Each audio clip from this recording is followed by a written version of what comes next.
तो आप लोगों को सेल्फ ऑटो जॉइन समझ में आ गया होगा, मैं एज्यूम करके चल रहा हूँ। और अब हम देखेंगे सीक्वल यूजिंग क्लॉज को कैसे यूज़ करते हैं।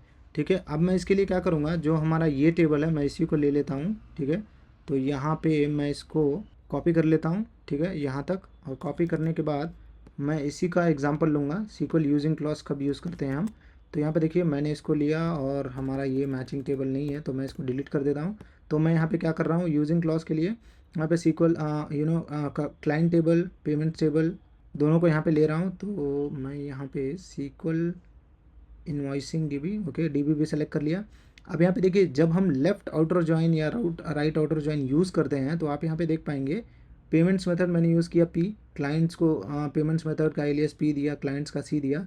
अब यहाँ पे ऑन दे रहे हैं हम। ठीक है, अब ऑन को क्या बोल रहे हैं, on the basis of P dot client I D and C dot client I D. ठीक है, लेकिन आप क्या कर सकते हैं, इसको मेंशन करने के बजाय आप सिंपली क्या कर सकते हैं, यहाँ पे डाल सकते हैं यूजिंग। ठीक है, यूजिंग और ओपन द ब्रैकेट, ब्रैकेट में डाल दीजिए जो हमारा मैचिंग कॉलम जो है हमारा क्लाइंट आईडी। तो यहाँ पे देख पाएंगे, अब जैसे ही मैं इसको डाल के यहाँ पे रन करूँगा तो मुझे सेम आउटपुट ही आएगा। अब मैं यहाँ पे रन करता हूँ, जैसे ही रन करूँगा तो यहाँ पे देखिए हमारी सेम आउटपुट यहाँ पे आ चुकी हैं।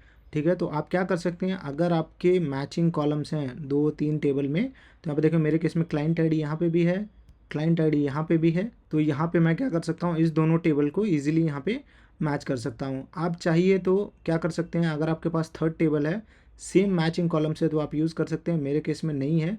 तो यहाँ पे देख पाएंगे तो हमारा क्लाइंट आईडी और यहाँ पे क्लाइंट आईडी सेम है, इसके लिए मैं यहाँ पे यूज़ किया हूँ।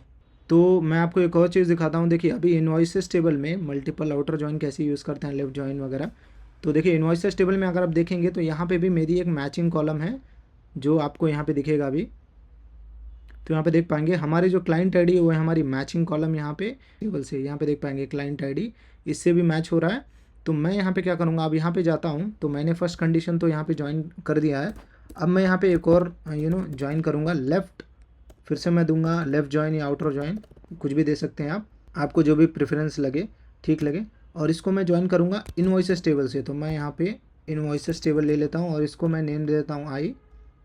और उसके बाद मैं इसको सेम यूजिंग क्लॉज यूज़ करूँगा क्योंकि हमारा कॉलम नेम सेम है, इसके लिए मैं यहाँ पे यूजिंग क्लॉज देता हूँ। तो मैं यहाँ पे क्लाइंट आईडी यहाँ पे दे देता हूँ। अब मैं अगर रन करूँगा तो यहाँ पे देखिए मल्टीपल टेबल ज्वाइन करके ये मुझे आउटपुट देगा। तो यहाँ पे देख पाएंगे जैसे कि मैं आपको बता रहा था, तो यहाँ पे देखिए हमारी जो कॉलम है वो यहाँ पे ऐड हो गई है। अब मैं एक डेटा पुल कर लेता हूँ यहाँ से, हमारा जो इन्वॉइसेस टेबल है, तो मैं यहाँ से पुल करूँगा इनवॉइस टोटल। तो मैं इसको पुल करता हूँ ताकि आपको और ठीक से समझ में आ जाए।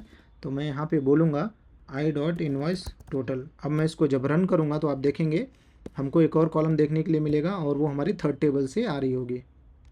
तो यहाँ पे देख पाएंगे आप, देखिए इनवॉइसेस टोटल हमारा यहाँ पे आ गया है। तो इस तरीके से आपको यूजिंग क्लॉज का इस्तेमाल करना है। आप चाहें तो left outer join, left outer join, right outer join, इसके साथ इजीली इसको इस्तेमाल कर सकते हैं अगर आपका मैचिंग कॉलम अवेलेबल है तो। और एक चीज़ मैं आपको बताना भूल गया, आप चाहें तो इसमें मल्टीपल कंडीशंस भी पास कर सकते हैं, जैसे कि हमने कंपाउंड जॉइन में सीखा था। अब मैं कंपाउंड जॉइन में, हाँ अगर आप वीडियो नहीं देखें तो आप बैक जाके देख लीजिए। कंपाउंड जॉइन में क्या हुआ था कि अगर डेटा को फिल्टर कर रहे हैं दो मैचिंग कॉलम से, मतलब दो टेबल हैं आपके और दोनों टेबल में आपकी दो कॉलम हैं और दोनों कॉलम आपका प्राइमरी की है। अब जैसे कि यहाँ पे देख पाएंगे, तो यहाँ पे देखिए ऑर्डर आईडी भी हमारा प्राइमरी की था और यहाँ पे देखिए प्रोडक्ट आईडी भी हमारा प्राइमरी की था। तो मैं दोनों को यहाँ पे कंडीशन दे रहा हूँ, ठीक है, अगर ये दोनों मैच होती हों तभी आपको आउटपुट दे। तो ये सेम चीज़ आप यूजिंग क्लॉज के साथ भी इस्तेमाल कर सकते हैं यहाँ पे। तो मैं आपको दिखाता हूँ कैसे करते हैं यहाँ पे। तो मैं काम करता हूँ, इसी क्वेरी को कॉपी कर लेता हूँ ताकि आपको ठीक से समझ में आ जाए कि मैं क्या समझाने की कोशिश कर रहा हूँ। तो मैं यहाँ पे कॉपी कर लिया और मैं यहाँ पे जाता हूँ अपने लास्ट टेबल में और मैं यहाँ पे इस कमांड को पेस्ट कर देता हूँ। अब मैं जैसे इसको पेस्ट किया तो यहाँ पे देख पाएंगे ऑर्डर आइटम जो हमारा OI है, OIN है, और इसको मैंने क्या मेंशन किया है, on the basis of OI dot order I D, OI dot. अब देखिए यहाँ पे दो लाइंस यहाँ पे अवेलेबल हैं। तो मैं यहाँ पे क्या कर सकता हूँ, इस पूरे चीज़ को डिलीट करके मैं सिर्फ ऑर्डर आईडी और प्रोडक्ट आईडी इस दोनों को मेंशन कर सकता हूँ, जैसे कि हमने यूजिंग क्लास में किया था। अब मैं इसको डिलीट कर देता हूँ ताकि आपको समझ में आए। अब मैं यहाँ पे क्या करूँगा, यूजिंग, और पहला है हमारा ये ऑर्डर आईडी और मैं एक कॉमा दे दूँगा और यहाँ पे दूसरा था हमारा प्रोडक्ट आईडी। तो मैं यहाँ पे मेंशन कर दूँगा प्रोडक्ट आईडी। तो इस तरीके से अब मैं जब इसको रन करूँगा तो ये भी हमको सेम रिज़ल्ट ही देगा।